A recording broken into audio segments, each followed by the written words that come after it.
જો તમે જોબ કરતા હો અથવા તો એક એમ્પ્લોયર હો તો તમને ગવર્મેન્ટની આ નવી સ્કીમ વિશે જાણકારી હોવી જ જોઈએ। ELI સ્કીમ 2025 એટલે જો તમે એક એમ્પ્લોય છો તો તમને ડાયરેક્ટ પૈસા મળશે અને જો તમે એક એમ્પ્લોયર છો તો તમને હેવી ઇન્સેન્ટિવ મળશે।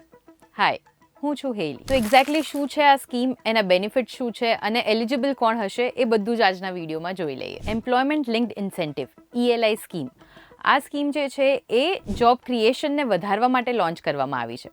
તો સૌથી પહેલાં વાત કરીએ કે એમ્પ્લોઈઝને શું ફાયદો થશે। જો તમે તમારી ફર્સ્ટ જોબ 1 ઓગસ્ટથી લઈને 31 જુલાઈ 2027 સુધીમાં જોઈન કરો છો તો સરકાર તમને તમારો એક પગાર આપી દેશે તમારા અકાઉન્ટમાં। મેક્સિમમ 15,000 સુધી તમને મળી શકે છે, પણ એ પૈસા તમને બે પાર્ટમાં મળશે।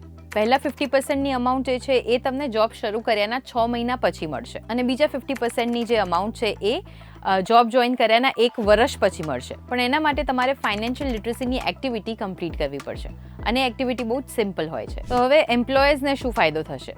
તો જો એક એમ્પ્લોયર એમની ઓફિસમાં નવા એમ્પ્લોઈઝને હાયર કરે છે તો સરકાર તરફથી એમને પણ ઇન્સેન્ટિવ મળશે। નોન મેન્યુફેક્ચરિંગ કંપનીને 3,000 સુધીનું ઇન્સેન્ટિવ દર મહિને મળશે 2 વર્ષ સુધી અને મેન્યુફેક્ચરિંગ કંપનીને 4,000નું ઇન્સેન્ટિવ મળશે દર મહિને 4 વર્ષ સુધી। તો હવે આના માટે કોણ કોણ એલિજિબલ હશે? તો એમ્પ્લોઈઝમાં જેમની ફર્સ્ટ ફોર્મલ જોબ હોય એ, જેમની સેલરી અપ ટુ 1 લાખ હોય એ, યુએએન એક્ટિવ હોય પ્લસ આધાર કાર્ડ લિંક્ડ અકાઉન્ટ હોય એ લોકો। હવે એમ્પ્લોયર્સની વાત કરીએ તો જે લોકો EPFOમાં નવા હાયર કર્યા હોય એમનું રજિસ્ટ્રેશન કરાવે એમને મળશે। સો જો તમે આવનાર વર્ષોમાં નવી જોબ માટે અપ્લાય કરવાના હો, તમે અથવા તો તમારા ફ્રેન્ડ્સ જે અત્યારે તમે સાથે ભણી રહ્યા છો એ અપ્લાય કરવાના હોય તો એમના માટે આ ઇન્ફોર્મેશન બહુ જ ઇમ્પોર્ટન્ટ છે, તો એમની સાથે શેર કરવાનું ભૂલતા નહીં અને આવા જ ઇન્ફોર્મેટિવ ન્યૂઝ માટે ગુજરાત સમાચારના પેજને લાઇક કરવાનું ભૂલતા નહીં।